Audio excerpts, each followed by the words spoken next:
and we're back to back days. Hope everyone's good. Hope everyone's well. So today we're with a very talented lady called Debbie Simmons, who's an entrepreneur, and I want to know her secrets of success, and she's going to tell us, or she's going to tell me anyway. So I'm just gonna wait for her to come in.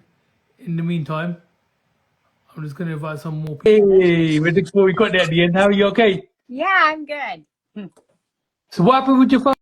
Did you have to do something to the settings? Actually, I had to go find one of my 9 children and convince them to come help me. But we got there at the end. That's the main thing. Yeah, How are so you? that's how that works. How's your Friday been? It's been great so far. Okay, one more thing. If you know at the bottom right hand side, you got a little aeroplane that's going up, an arrow going up. Yep. If you press that, that will have all your contacts on there, and then they'll get a notification to say that Debbie Simmons is live. So if you just tap. Yep. Can you see their faces? No, they're hidden. They're hidden. Not all of them.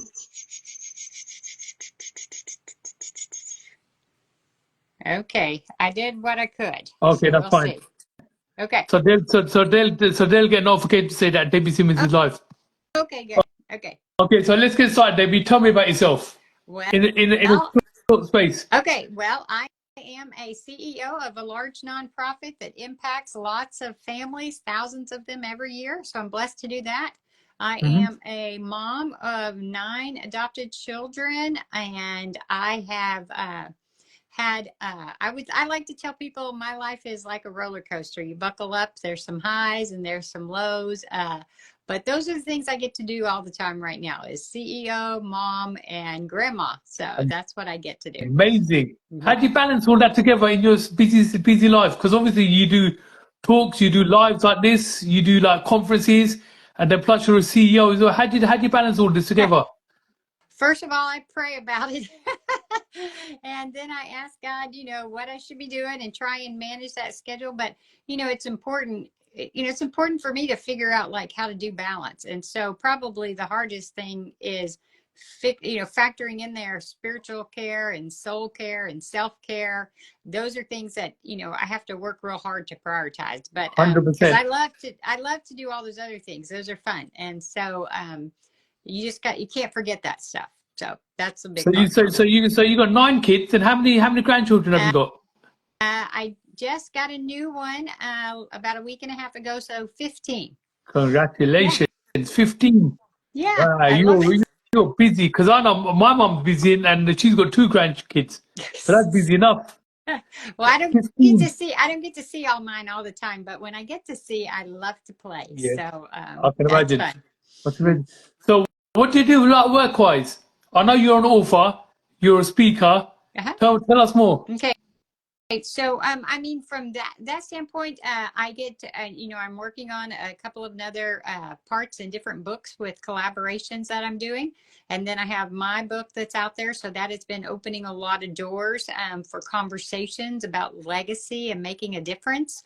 And then I think I have 3 or 4 online virtual kind of summits coming up that I'll be doing. And then I've decided to enter this couple of speech competitions. I thought that would be kind of fun to hone my skills. So I'm going to be doing that over the next week or so. Is that like on stage?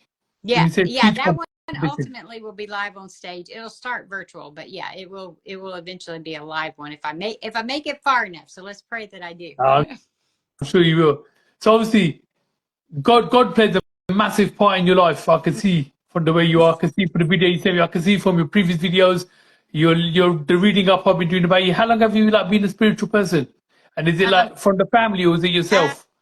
Actually, my parents were not Christians until after I was born, and they kind of how it happened was they wanted to make sure that their children were raised in a good moral kind of background. And I think they kind of fell away because they weren't discipled as adults very well, but they would always drop me off.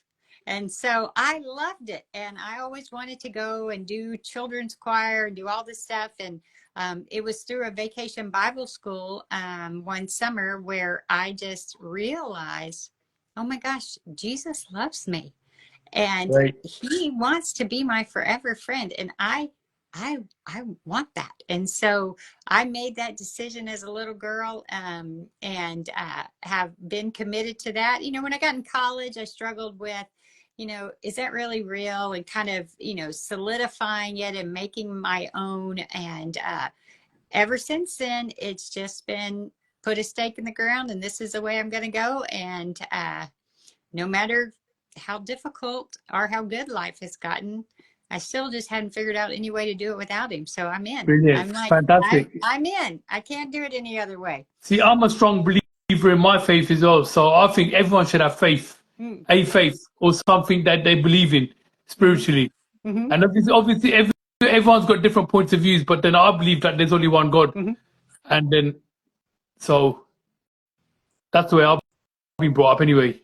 Yeah. So for me, Jesus is the way, and that's what I choose, and that's what I hold on to. So. 100%, fair enough. Mm-hmm. And no one can change that for you. Never, Mm-hmm. ever. That's great. Okay, so you walked through personal loss. Obviously, you got these adoptions. Do you have your own children personally, or is that the reason you got the adopted kids? Well, I never think my original children are the reason I got it, but my journey is that I wanted to be this young grandma. That was my goal. Oh, wow. I wanted to be Okay. a young grandma. And I figured out that to be a young grandma, you have to find a guy, fall in love, get married, Yeah. have children, and then you get to be a young grandma. Young grandma, yeah. So I figured out who I wanted to marry and fell in love in college, tried to get him to start having children early, you know, get married while we were in college. He said no. So I had to wait till after college. We got married, and I was like, let's have kids. And infertility was part of my journey.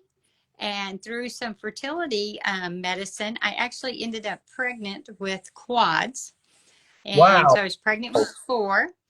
And that was a pretty amazing kind of journey, learning to trust God in that and everything. And the long story short is that the goal is to make it to 30 weeks. And we made it to 26. And the boys were born, and they passed away in my arms. No way. So, yeah, so technology back then was not enough was to different. save Yeah, I them. can imagine. Right. Yeah. Nowadays, they would have made it. But that was a time where I had to learn. I just sat in the hospital room after losing the boys, and I just was like, okay, I don't know any other way other than to trust God. Yeah. And an interesting thing happened was in that process, God just said, for you and me, when we run into trouble, a lot of times what I do is the first thing that comes out of me is, why God, why now? Yeah, why? My Everybody's boys? that. Yeah, why? And God said, give me your why.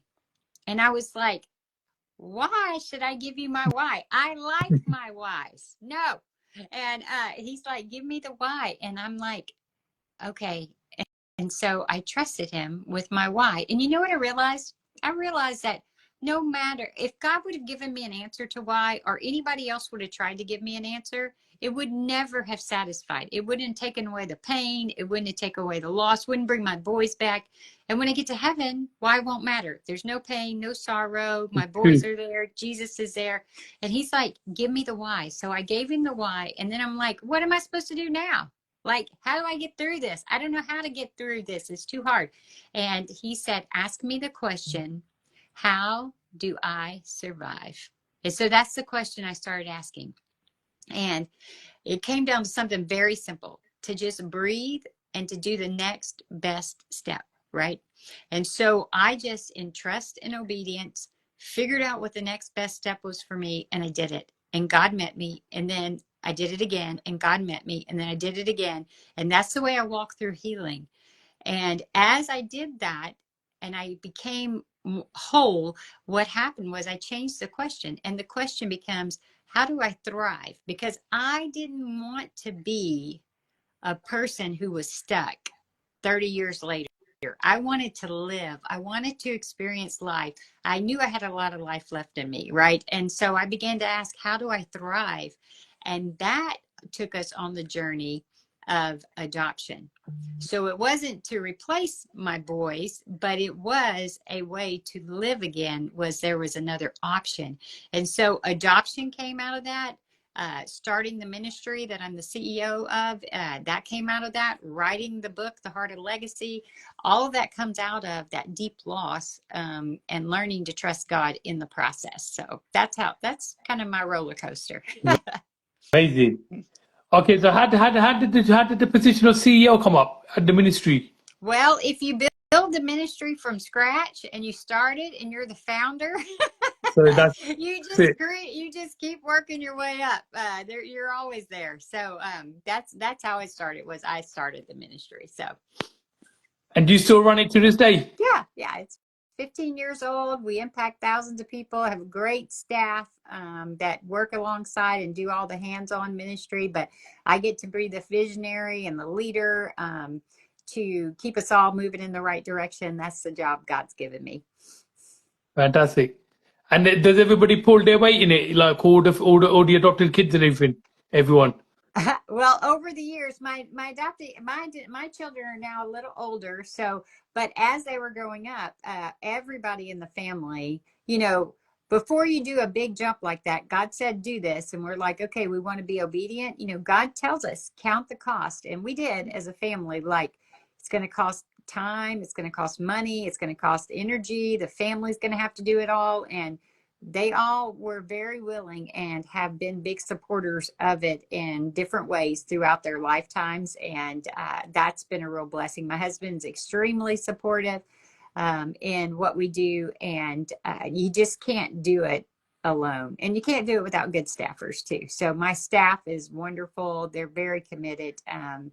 And that gives me the freedom to do things like this, Brilliant. and to speak and to do things like that, to talk to people about the ministry and about what God's doing and how they can have an impact. Okay. In your coaching, while I was reading your bio, you say a lot about the next best step. What does this mean? Okay, Tell me about this. so that is what I learned while I was sitting in the hospital. Crying. So whenever you or I are, and I use this all the time, whenever you and I are faced with a big obstacle to overcome, God gives us something big to do. We are in a tragedy situation. We have to figure out how to go forward. You know what? All we need is movement in a direction and letting God guide us. So that breathe, that kind of concept of breathe and kind of get your mind around you and figure out what your next best step. I'll tell you, when I was in the hospital, my next best step may have been pull the covers off of my head, brush my teeth, and stand up for the day, and then get back into bed. That's right. And then now it's like, okay, I can go out, conquer the world, expand the ministry, raise millions of dollars. And, the other day I had a lawsuit, and I was like, why me, God? And he's like, ask the next best step, questions. And I'm like, what do I do? And he's like, what's the next best step? And I'm like, maybe I should call my attorney. That's Yeah. probably a good idea, right? And so we think that, we have to have it all together and we have to have figured it all out. But even as CEOs, as people, even as much as we plan and everything, we don't always know. And so do the next best thing that we think we can come up with. Take that step, and doors will open or close as appropriate, and that will guide you to the next one. And then a lot of steps in the right direction will get you miles and miles down the road toward building ministries that last for 15 years, that will live on for eternity, that type of thing. So basically, it will all fall into place if you have faith. Yeah, well, and especially if we have faith is seen by the fact that I'm obedient to take the step. So that is where your faith, and I tell people, when you're taking that step is when your faith muscle begins to grow.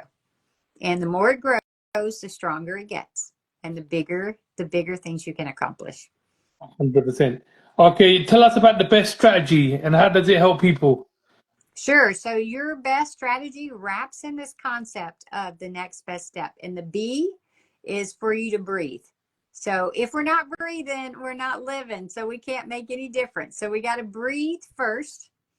And then we need to evaluate what's going on. What situation do I sit in? What's the issue? Step back from it and kind of just breathe. S is we have to shift. We have to figure out what is our thought? Where do we need to go? And then once we kind of nail that down in our mind, then we need to figure out how to take the next step, you know, and that's what it is. So breathe, evaluate, shift your thinking, and take a step. And it's pretty simple, you know. When you say breathe, do you mean like, as in not yoga, but meditation? No, I just mean breathe, like really breathe, like. Yeah. Because what happens is when we're overwhelmed, right? We are in the stage of our brain that's the fight and flight, and it's our emotional amygdala is going off. You don't make good decisions there. So actually, the process of breathing, when you're kind of flipping out, brings the prefrontal cortex back in, and your prefrontal cortex is the logical part of your brain. That's where you can think.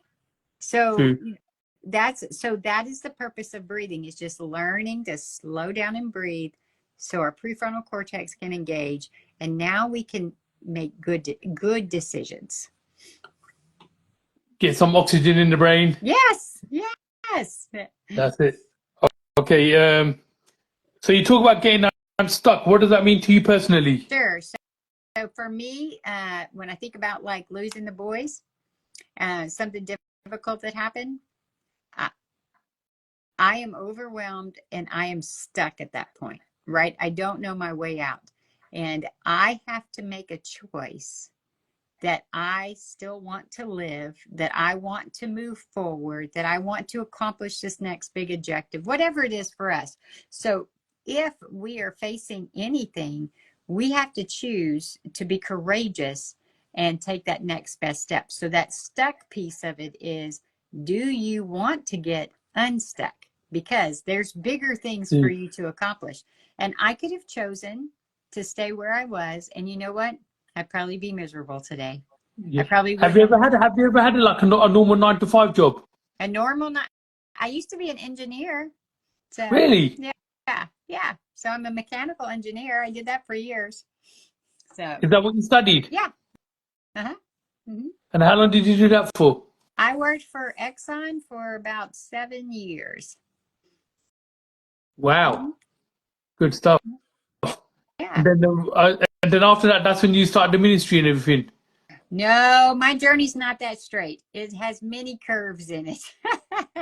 So after I did that, I went to seminary and got a degree in seminary in Christian education, and I worked on church staffs for a while. Okay. And then I worked for prison fellowship, and I ran prison ministry for about 4 or 5 states here in the United States. And then ultimately this opportunity came then. So I'm a little older than that. I couldn't have got there that fast. So you know, the running the prison ministry, that must have been tough, huh? Actually, you know, that's a very good question. I actually loved it. And I believe that people who are in prison, there's a lot of people that are there that come from very difficult backgrounds. 100%. And if you really understood their backgrounds, you could understand how they landed in some of the choices they made. Not that we agree with them, but what I found is that the guys and gals in prison that really knew and loved Jesus and were trying to walk out their Christian faith behind bars, they actually were more free than a lot of Christians that I see on the outside. Really? Oh yeah. Because they're not going anywhere, right? And so they just really have to trust him that he's going to work it out. And even if they end up staying behind bars for the rest of their lives, I'm like, this is your mission field. You know, and so, you know, I loved being in there with believers that are behind bars, and they've made horrific decisions. So I'm not excusing any of that, but to watch God redeem their stories is extremely powerful. And sometimes I think some of us on the outside might need to go in prison for a while, so we're different. But anyway, So, that's so the story. where in the States are you? Because you got a very strong accent, haven't Uh, you? I'm in Texas, Oh, Houston, oh, Texas. I was going to say that. You say you got a Texas accent. Yeah, so we're right by NASA. So, Mission Control, that's Yeah, where we are. My husband works for NASA. fantastic. And you never wanted to do nothing like that, no? What's that? You, Say that again. you never wanted to work for NASA or anything like that? Well, you got a degree, haven't you, in engineering? Yeah, well, I did the engineering. I let him do the NASA. Everybody thinks he's cool because he trains astronauts and cosmonauts and all that stuff. And, that's really cool. So we just let him be the cool one. Have any of the kids taken your path? Uh, no, not exactly. Nobody's been an engineer. They all have different kind of seasons of life that they're in, but they have big hearts and they have big That's the stories. main thing. And I'm always impressed at their ability, their resilience after being neglected or abused, or their backgrounds from where we got them from. That they always amaze me at how they can still continue on after difficult things. Okay, so when you do your coaching now, obviously, Mhm. like you used to go to the prisons or the jails. You call them jails over there, don't you? We call it Yeah. prisons here. And so, how do you find people to talk to now? Like, so if you go to a stage, do you go to companies or do people approach you? Or obviously, you've got this book now, so Yeah. people know who you are.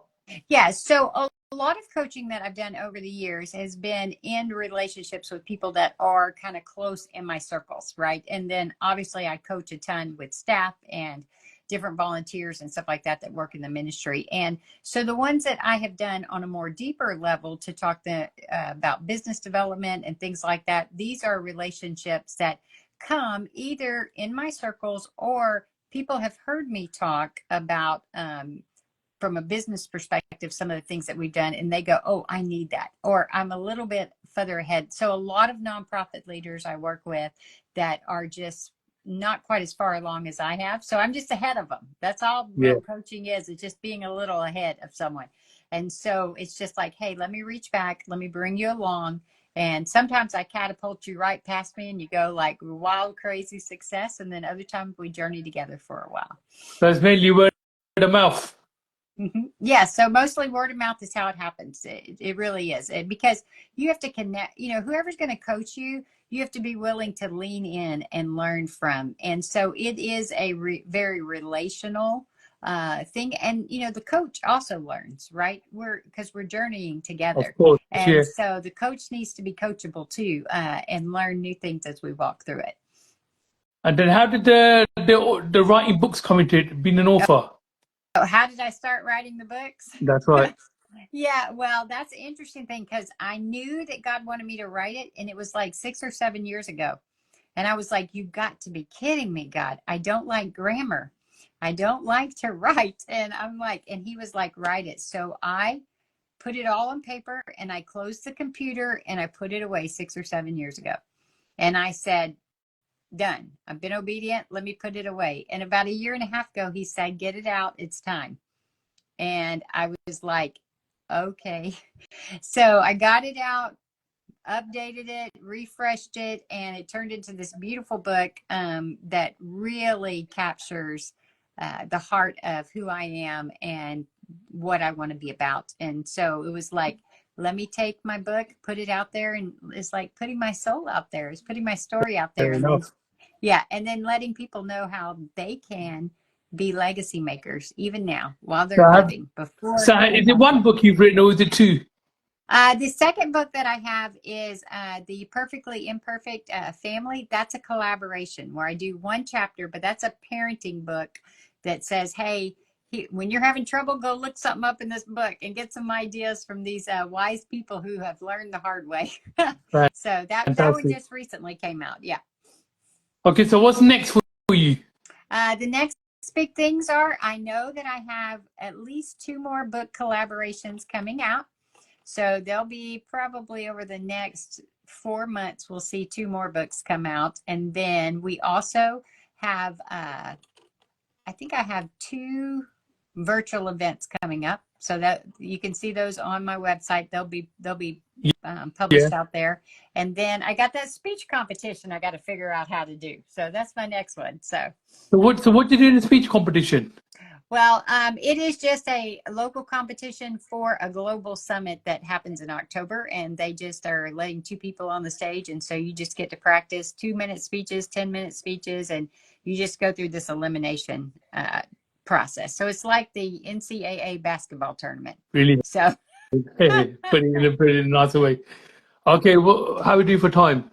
Okay, so I'm just going to wrap things up now. Did you get a chance to nominate anybody? oh, I don't know. What am I supposed to do? I asked you to nominate somebody, so somebody in your network that you can nominate. But you can get back to me about that. That's not a problem. I'll do that. I'll get back to you. Yeah. So I just want to say thank you to you. Thank you sorry for the technical issues at the start. Oh, that was me. So we're good. So. No problem. But I wish you all the best and keep up the good work. All right. And God bless you, Debbie. You take care. Okay. Thank you very Bye-bye. much. Bye.